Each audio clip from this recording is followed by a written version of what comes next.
ऊंचा हो सर कौम का, ऊंचा हो सर कौम का, नज़र ये सर करते हैं, सूख न जाए कहीं ये पौधा, सूख न जाए कहीं ये पौधा, खून से इसे अपने तर करते हैं। इस गुलामी के जीवन में, इस गुलामी के जीवन में तो कोई खुशी नज़र ना आई, खुश रहो अहले वतन, हम तो सफ़र करते हैं, हम तो।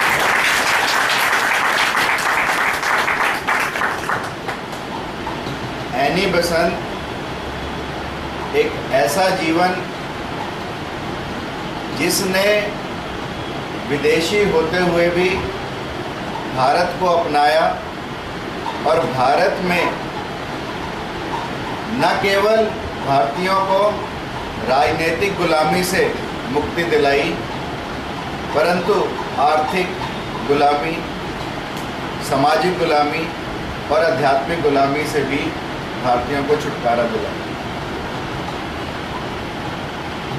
कहते हैं, कबीर जी ने लिखा, केसो क्या बिगाड़िया, जो मुंडे सो बार, मन को काहे न मुंडिए, जामे विषय विकार।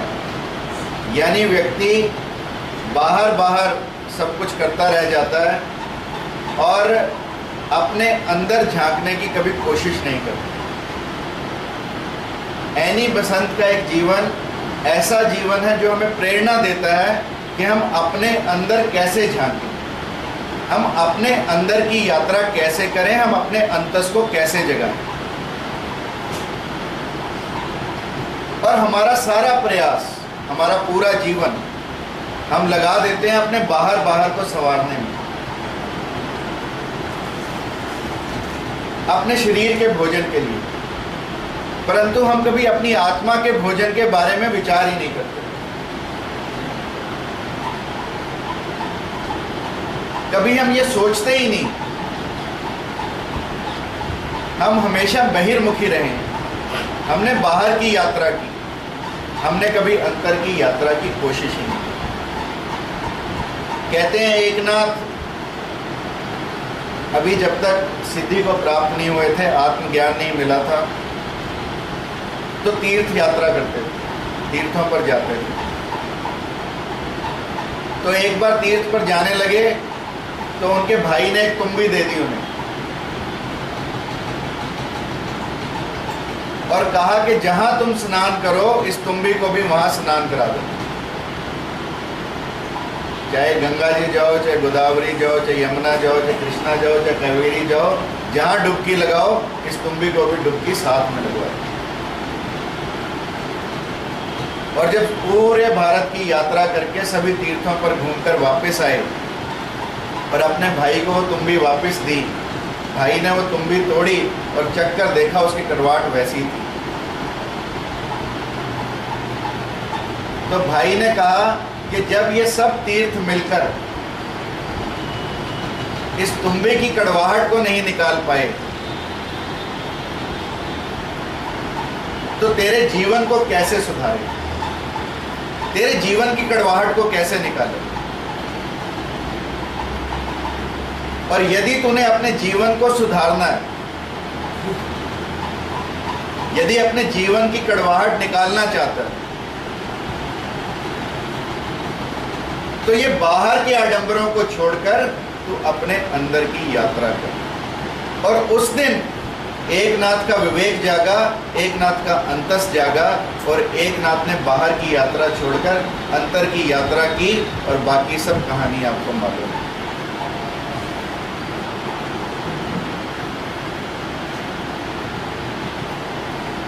अब कहना आसान है कि अपने अंतस को जगाओ।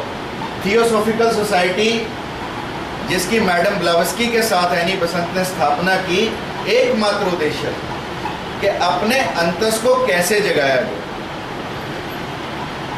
थियोसोफिस्ट मतलब आस्तिक लोग, अपने अंदर की आस्तिकता को कैसे जगाएं। किसी भगवान को या किसी मूर्ति को इन लोगों ने अपना आदर्श नहीं माना, आत्मा को अपना आदर्श माना, कि अपने अंदर की आत्मा को हम कैसे जगाएं। सबको मालूम है कि जगाना है, पर हम क्यों नहीं जगा पाते। ऐसा क्यों होता है हमारे साथ?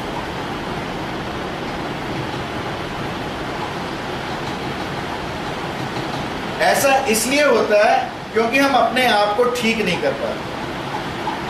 सबसे पहली बात मेरे से कोई पूछे कि हमारे जीवन में विकार क्यों आते हैं, तो हमारे जीवन में विकार आते हैं हमारी संगत से। जब हम पैदा होते हैं उसके बाद हमें संग किस किस का मिला? सबसे पहला संग माता पिता का, उसके बाद गुरुजनों का, उसके बाद हमारे दोस्तों का। एनी बसंत को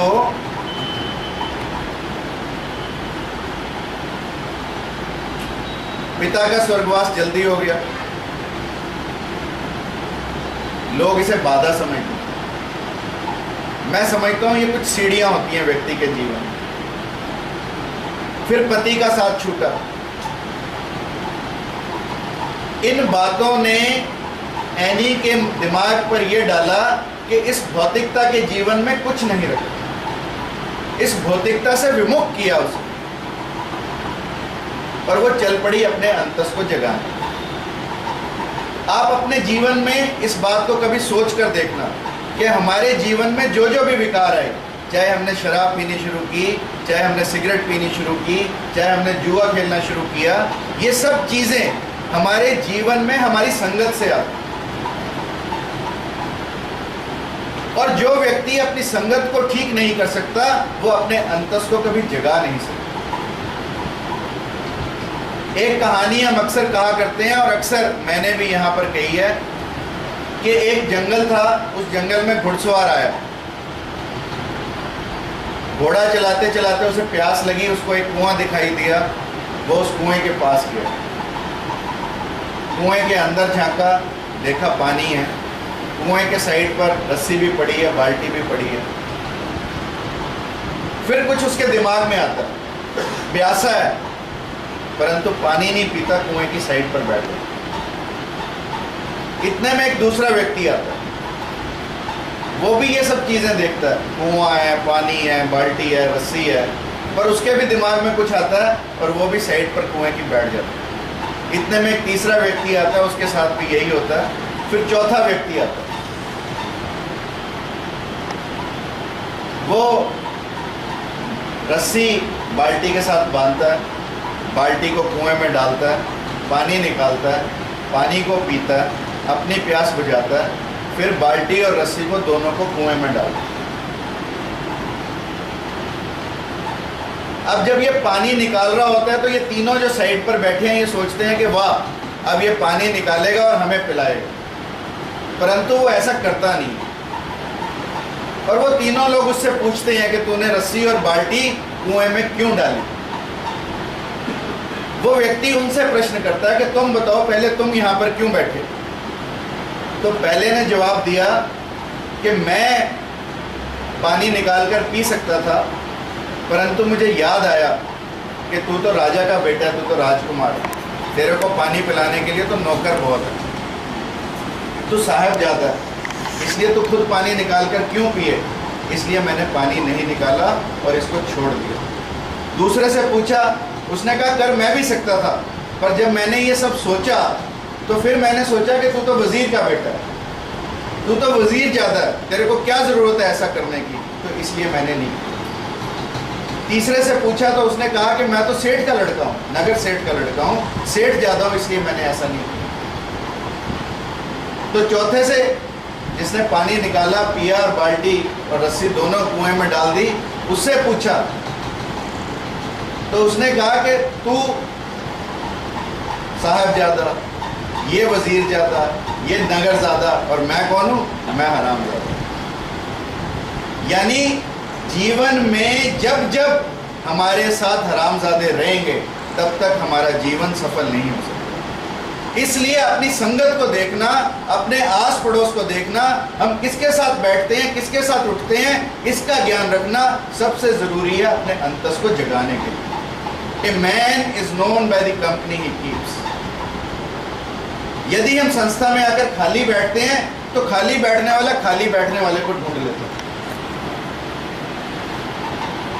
मेरी माँ कहती है गुड़ खाने वाले को गुड़ खाने वाले मिल जाते हैं, मिलेंगे ही, जैसे हम हैं, यदि हम काम करने वाले हैं तो हमें काम करने वाले व्यक्ति मिलेंगे, यदि हम खाली रहने वाले हैं तो हमें खाली रहने वाले व्यक्ति मिलेंगे, यदि हम सिगरेट पीने वाले हैं तो हमें सिगरेट पीने वालों का साथ। इसलिए लाइफ में इट इज़ वेरी इंपॉर्टेंट। और जो व्यक्ति अंतर्मुखी हो गया, यदि हम उसका साथ रखेंगे तो हमारा अंतस जागेगा। जो व्यक्ति बहिर्मुखी हो गया तो हम बहिर्मुखी का साथ रखेंगे तो हमारी भौतिकता जागेगी, हमारे अंदर का आत्मा कभी जाग नहीं सकती। इसलिए कहा थियोसॉफिकल सोसाइटी के लोगों ने कि कहीं मंदिर में, कहीं मस्जिद में ढूंढना नहीं है भगवान।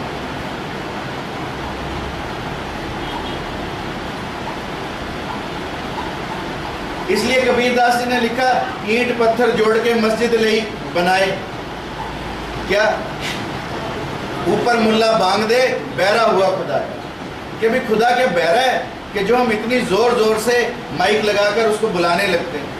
खुदा हमारे अंदर की चीज है। वायजिद के बारे में लोग कहते हैं कि सारी उम्र मस्जिद में जाता रहा, पर अंत में आकर मस्जिद के दरवाजे पर ही बाहर बैठा रहता, सीढ़ियों पर, ऊपर नहीं गया। सब आने जाने वाले लोगों पर हंसता। लोग कहते हैं कि वायजिद पागल हो गया कि सारी उम्र मस्जिद में सजदा करता रहा, सारी उम्र मस्जिद में नमाज पढ़ता रहा, अब बुढ़ापे में आकर मस्जिद में आने जाने वालों पर भी हंसता।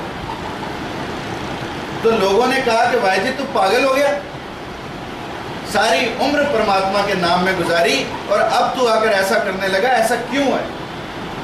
वायजिद ने कहा कि जब मैंने ये जाना कि जो अंदर है वही बाहर है, तो मस्जिद में जाने का मन ही नहीं किया। इसलिए तुम पर भी हंसता हूं कि क्यों अंदर जाते हो जब बाहर भी वही है जो अंदर है। और कहते हैं कीड़े पड़ गए वायजिद की छाती में जब बूढ़ा हुआ और झुकना बंद कर दिया। अब नमाज पढ़ने के लिए झुकना अत्यंत आवश्यक, झुकना बंद कर दिया, यहां हाथ रखे।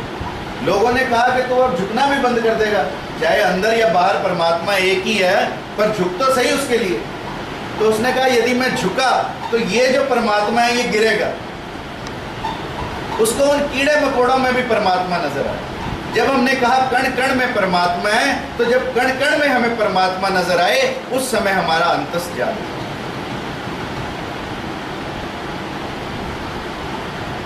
एनी बसंत जैसे लोग, they are self realised people.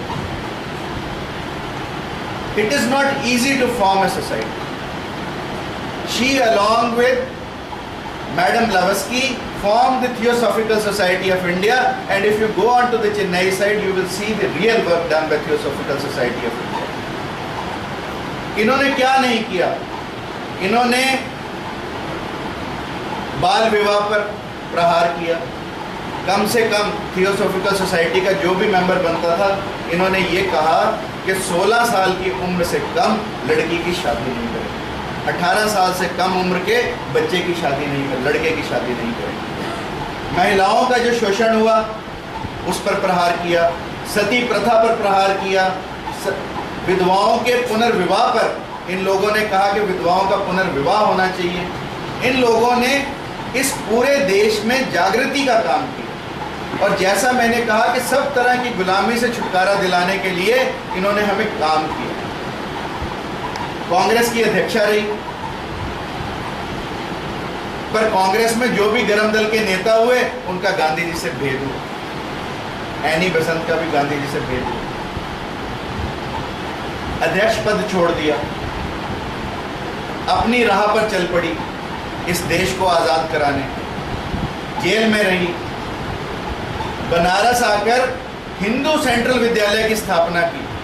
और ये वही हिंदू सेंट्रल विद्यालय है जिसको इन्होंने मदन मोहन मालवीय को दे दिया ताकि वहां पर बनारस हिंदू विश्वविद्यालय बन सके। She was the one who offered her school. जिस स्कूल को उसने इतने प्यार से बनाया वो 1 सेकंड में मदन मोहन मालवीय को डोनेट कर दिया ताकि बनारस हिंदू विश्वविद्यालय की नींव रखी जा सके।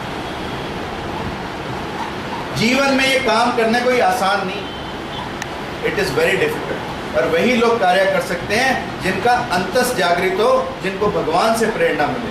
अन्यथा इस दुनिया में बहुत लोग पैदा होते हैं कीड़े मकोड़ों की भांति अपना जीवन समाप्त कर जाते हैं, पर जीवन उन्हीं का सफल है जो इस जीवन में कुछ ना कुछ कार्य समाज के लिए करके जाते हैं, जो इस समाज को कुछ देकर जाते हैं।